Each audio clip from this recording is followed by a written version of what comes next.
hemoglobin is below 7, you don't need other things. That is, by itself, all that's necessary. I see, when we get peer review and stuff, people coming back and saying, well, the hemoglobin was 6.8, but, you know, but they were symptomatic, so we were okay to give it. I'm going, you don't need that. No, you've met criteria just by Yeah. hemoglobin being 7. But if you are above that, you notice that, where is it? If the patient has been determined to be normal bulimic and there's evidence to support the need for increased oxygen, that's when your hemoglobin is above 7. So they ask you to write down your reason. And But I've gotten the form back with people saying, no, you need to fill out the reason in addition to the fact that the hemoglobin was No. 6.5. no, if you've met criteria. Okay, and then this, just to demonstrate that St. Vincent 86 is not the only place, I just got this email from St. Francis Hospital, and I'm not sure exactly how they're going to do this, but they're saying that in non-actively bleeding patients, they have the EPIC system, and they are only going to allow you to order 1 unit. And I think that what they mean is 1 unit at a time, with probably an H and H in between. But they say the same thing, that every unit of RBCs is a liquid transplant. I took this right off of the email, which causes an increased risk of serious immune challenges and complications. And therefore, the common practice of ordering 2 units without really thinking, they're not going to let you do that. So I guess you must have to record your H and H and then give a reason and then order another one if you need it. All right, transfusion reactions. So that the definition is any unfavorable consequence is considered a transfusion reaction of a blood transfusion. They range from non-threatening to fatal. They can be hemolytic or non-hemolytic. May or may not cause RBC destruction. They can be acute or delayed. Acute meaning rapid onset, and delayed may be delayed weeks, days, to weeks to years. They may involve antigen-antibody reactions, or they may not. Okay, so we'll come back to this, but this is how I would like to classify these. So they can be acute or delayed, and then on the left-hand side, each one is divided. The acute is divided into immunologic and non-immunologic, and the delayed is divided the same way. So we'll start with hemolytic acute. Okay, before we do that, the most ubiquitous board exam question I've ever had on every exam I've ever taken, and probably a lot of you have had this too, is what is the most common cause in an acute hemolytic transfusion reaction? Wrong blood. Right. Most common is ABO incompatibility, wrong blood type, and commonly due to labeling or mislabeling or not checking. Or collecting the wrong blood from the fridge. In fact, we have rules now when our lab is inspected that each shelf should be for a different type of blood, so that there's no, you try to do the best you can to separate their, and to failure to carry out the required identification checks. Okay, so acute hemolytic transfusion reactions, it's rapid destruction of donor RBCs by host antibodies, which can be IgG or IgM, when incompatible RBCs are transfused into the recipient. Usually related to ABO incompatibility, intravascular or extravascular hemolysis can occur, and the intravascular hemolysis is activated by complement. Symptoms can occur within minutes or up to 24 hours, and it can occur with a tiny amount of blood. With 1 to 2 cc's, you can have a major reaction. Can be fatal, and about 20 deaths annually in the US with these reactions. So basically fever and chills, hypotension, kind of patients describe a feeling of doom, acute renal failure, pain at infusion site, back, chest pain, and on the right side is just that, the big things that happen are irreversible hypotension, shock, renal failure, and DIC. Lab findings are just, you're working up a hemolysis. So let me just go on to the next slide. Okay, so the next thing we're going to talk about in the acute category are febrile, non-hemolytic reactions, allergic and anaphylactic reactions, and trolley. Yeah. So febrile reactions are interactions of leukocyte antibodies in the recipient's plasma with the donor leukocytes. So there are donor leukocytes that attack the recipient in the plasma. The definition is increase in temperature of greater than 1 degree centigrade or 1.8 degrees Fahrenheit, chills, rigors, headache, nausea, vomiting. Timing, it can happen during the transfusion or up to 1 hour after transfusion. It's not a life-threatening condition, but and we'll come back, we'll see later, that fever can be a sign of different types of transfusion reactions, so you can't blow it off. You can't just say, oh, it's just a febrile reaction, give them some Tylenol, we're done. You have to think about what else could it be, and also you have to think about underlying condition. Is that's what's causing the fever? Maybe it's not really a transfusion reaction at all.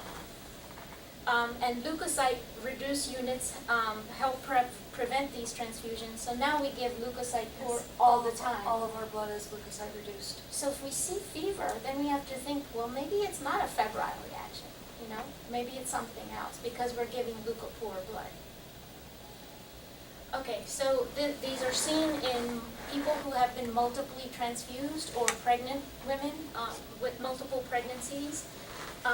Platelet transfusions can also cause these, sometimes more than RBC transfusions.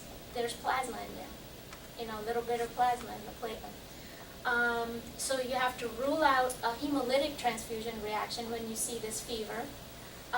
Bacterial contamination could do it. Trolley, which I'll come to, that's a big one, and underlying disease, like we said. Prevention, treatment, leukocyte reduction. Acetaminophen is preferred over aspirin because aspirin affects platelet function. If no history, and the next time they come in for a transfusion, pre-medication is not absolutely necessary because they don't always recur. It's like 1 in 8 times that it recurs. Allergic reactions may be caused by antibodies in the recipient to plasma proteins in the donor. It's a mild reaction and it's mostly hives, or you can see a little bit of redness or maybe sometimes dyspnea, and antihistamine can take care of the symptoms, and it's not life-threatening. If any of you saw Hitch, this is one of the funniest scenes I've ever seen where he's having a react. I think it was Peanuts or some shellfish. But these are nasty, dangerous, can be fatal reactions. Sometimes may be associated with IgA antibodies in patients who are IgA deficient. They're very severe, but they're rare.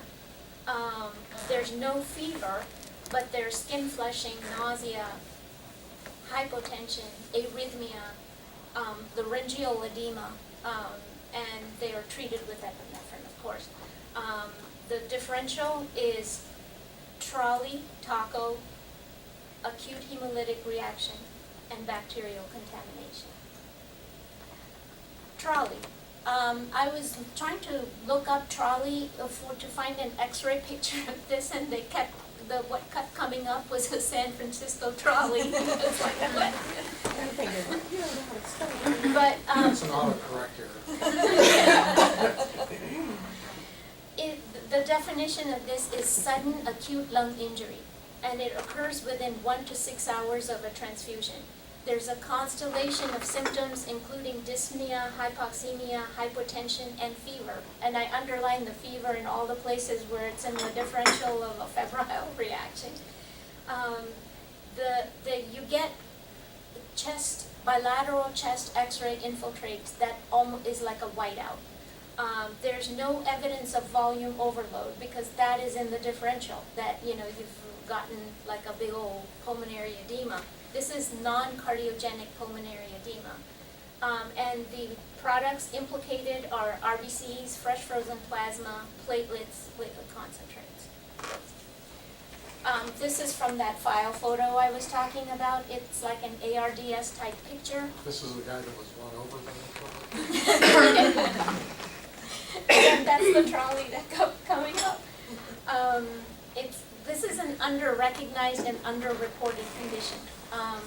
And the reason that we're having this lecture today, I forgot to tell you earlier, is because when we had our lab inspection 2 years ago, the lady came and it was a recommendation, not a deficiency, but she said that we really should have some education on transfusion reactions for the staff. We're ready for an inspection now, any day. So I'm getting this in so that we can say we did it. But it is important to keep this in mind. All right, so in trolley, they think that donors have antibodies that are reacting with the recipient's leukocytes. However, that can be seen in 60 to 80% of the people. In 15% of the people, that is not the case. So then there's a hypothesis, it's a two-hit hypothesis, that maybe something happens as a first hit, which is an injury of some kind, whether it's surgery or infection or something, and the neutrophils make their way into the lungs, and then the second hit happens when stored blood products, which I mentioned before, the stored blood having lipids, they go in and they activate the neutrophils.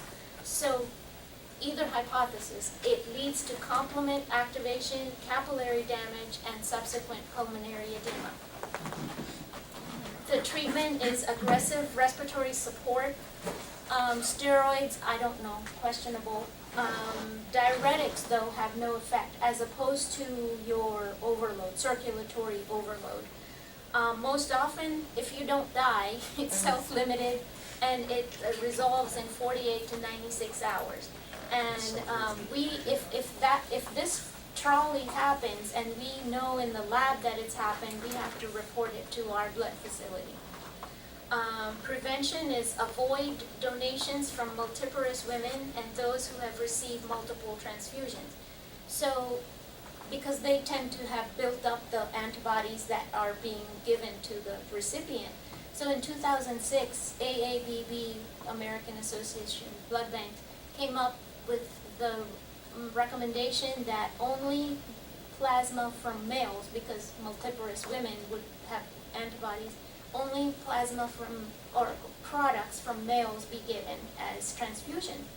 But that's caused, and that is what we're doing. So the incidence of trolley should be going down. We shouldn't see it. So you have no blood in your refrigerator for So what's happening is, already you see those ads, we're short of blood, we need a blood drive. You can imagine that we've cut our donations in half. Those women can donate, but those products are sent for pharmaceutical purposes. But the blood that we get in our blood bank is all male blood now. Why not ask them if they had children? Exactly. Well, to eliminate it, yeah, right. Multiparous defines as exception two. Are you serious? So what about women that Because haven't had multiparous, babies? that's definition. Yeah. I'm not Or- exactly sure, but I or- think Red Cross has gone to male donors for blood transfusions for. I feel discriminated against. So why would women donate anyway then? Well, to support the drug industry. I mean, really. No, they